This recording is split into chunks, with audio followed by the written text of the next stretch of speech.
Over time, we've admired characters capable of inhuman feats.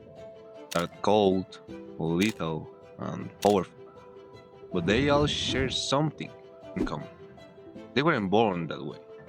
They were forged in trauma by the pain they had to endure. And that pain became the fuel to reach their goals.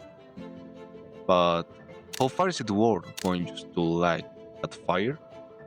Maybe this sounds familiar. Something or someone breaks you. Betrayal, failure, humiliation, and suddenly you feel a fire inside you. So you hit the gym, you bury yourself in work, you start chasing greatness. Not for you, but for them. Because pain, when mixed with pride, can become gasoline. And that's when they appear. The voices that push you further. Coaches, influencers, series, movies telling you use your pain, turn your trauma into fuel. And sometimes it works. But what happens when that fire burns too much? When the pain stops being your fuel and starts being your identity. That's when something shifts. You stop doing it for yourself. You stop enjoying the journey. And you start living only to win. Or worse, to destroy. And we've seen this story before. Shigaraki, who was shaped by hate. His pain made him stronger until he became a soulless weapon. The only thing I want is to destroy. Or Toji Fushiguro, that having been humiliated by his clan, he perfected his body to the extreme. But inside, there was nothing left. I wanted to reject him. I wanted to bring him to his knees. I wanted to take down the pinnacle of the Jujutsu world and the Zenin clan that rejected me. I've twisted myself into knots for so long, all to try justifying my life. But that was the moment I truly lost. And Thorfinn, blinded by vengeance over his father's death, and once he achieved his goal, he lost himself completely. Stop it! You little...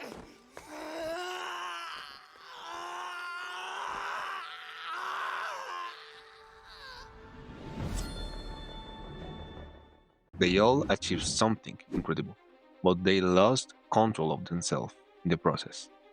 Because when your engine is pain, you don't know when to stop. But one of the clearest reflections of this behavior is Rin Itoshi, one of the most lethal forwards in Blue Lock. A precise player, obsessive, unstoppable, but he wasn't born like that. Rin was built around a single emotion: hatred.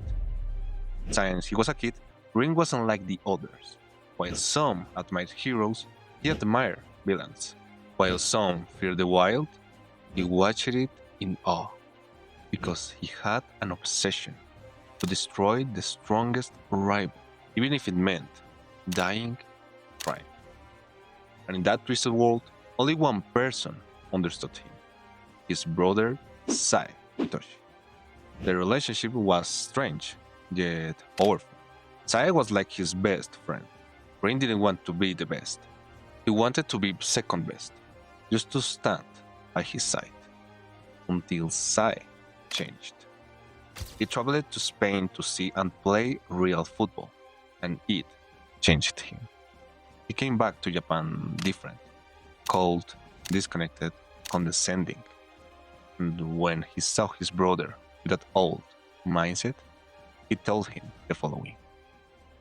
Okay, so quit.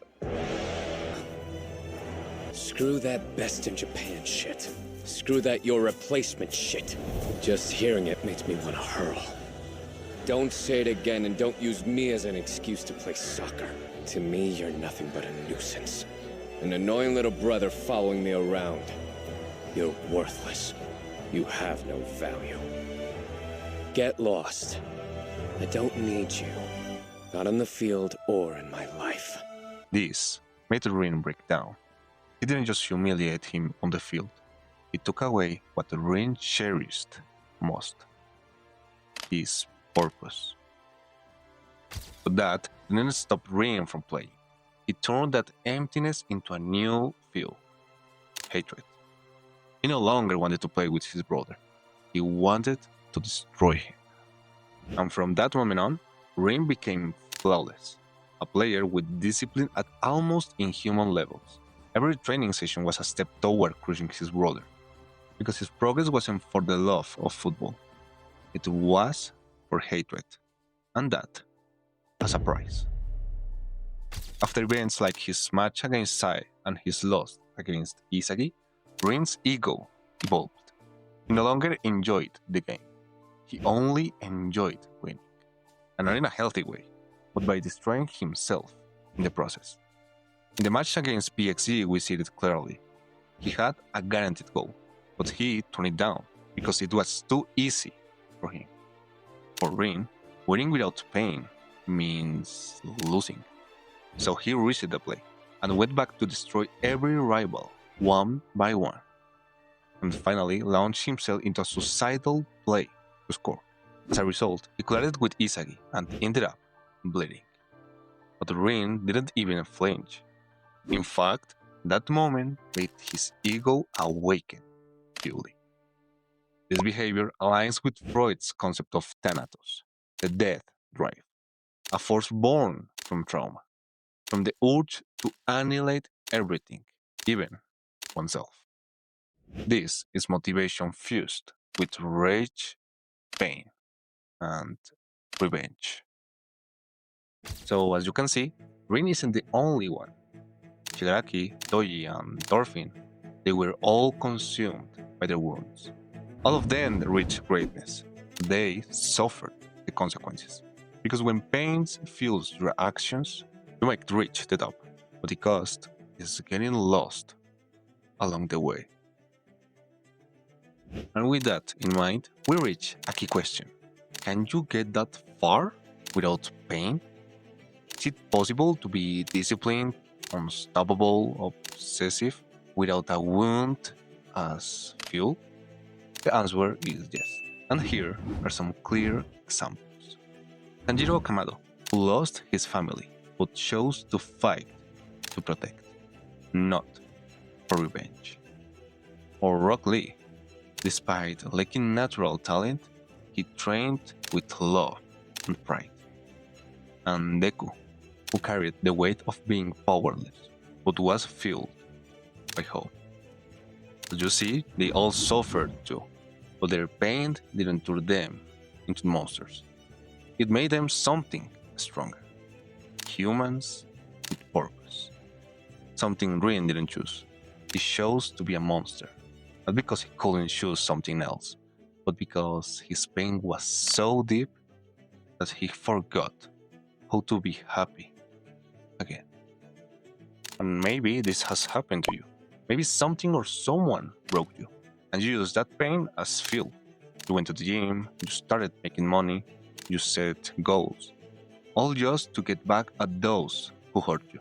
But somewhere along the way, you forgot how to be happy again. You stopped smiling, you stopped connecting, you stopped resting. But don't get me wrong, motivating yourself with pain can take you far.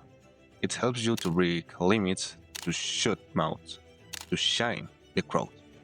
But it can also hollow you out inside, turn you into someone who only lives to destroy. And if your ego depends on hatred, when you reach your goal, all that will be left is the void. So tell me, will you let your pain take full control?